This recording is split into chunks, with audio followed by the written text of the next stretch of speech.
Hello, church. This is Scotty, just calling to give you an update. We're here, we're doing well. Billy's leading us great.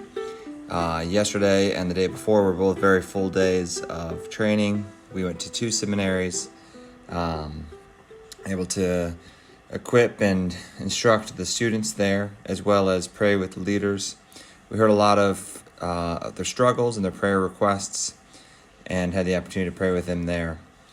It has been an incredible experience for our newest members on the team here to have some great cross-cultural experience to prepare them in some DMM essentials as we've covered the 7 principles of movement and get ready to launch them off later this week.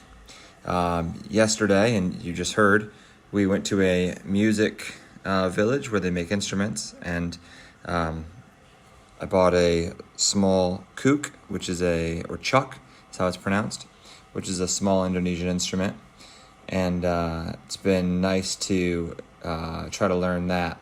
We've brought several instruments with us, and we've had the opportunity to sing in a couple different contexts. And so it is our prayer, or my prayer specifically, that we'll have the opportunity to continue to share music and prayer with the people that we meet, declaring war over the enemy's territory here as we push light into darkness. And so my prayer would be that you'd ask us to prepare our hearts to sing a melody.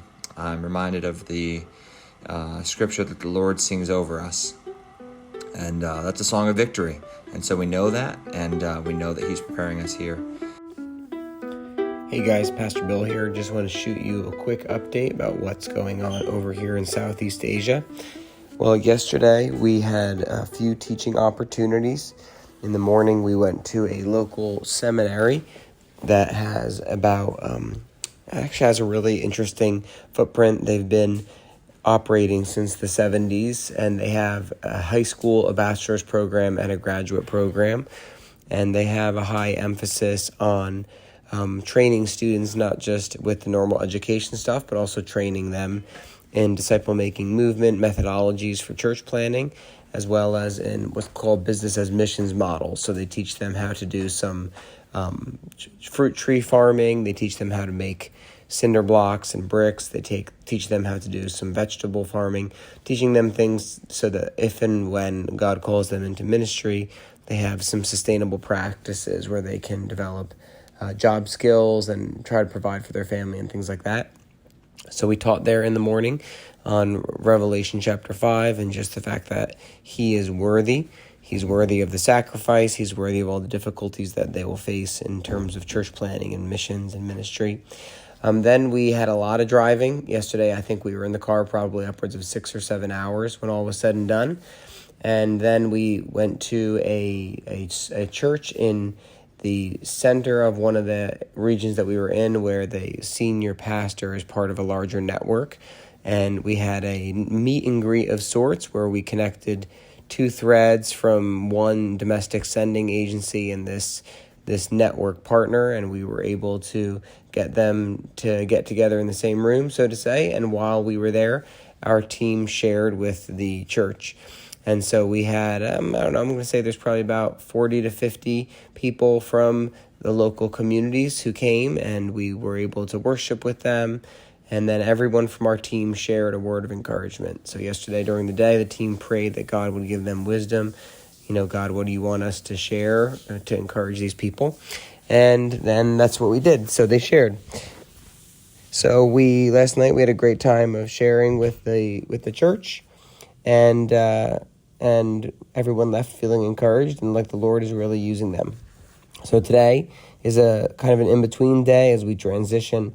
The one half of the team will be transitioning to a different location in the country, and then Scotty and I will be transitioning to a different location as well, as we do a couple more trainings. Looks like Scotty and I have about 3 to 4 trainings in various locations lined up that we are going to be going to, as well as some reconnaissance investigation type work, looking at new areas with some of the partners here.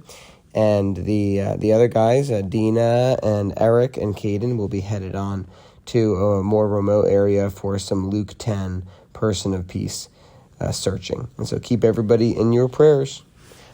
I hope you enjoyed this coming testimony that we're going to share from Dina. What I've seen in the last couple of days, to the different seminaries and churches that we've gone to and that Bill has preached and that we've spoken at, is how deeply devoted these people are to Jesus. The age group comes from very young to today's older crowd, and that's a beautiful thing to see. I was inspired by the amount of females as well. It seems like as though it's God is working here, and you can see it. You can see it with the enthusiasm that people have for Jesus, the enthusiasm that people have for missions. Today, I found extremely fruitful in going to the college that is for mission work, and how they are so in line with what our churches teaches, and I found that really encouraging and a possibly fruitful future area in combination of being with these people.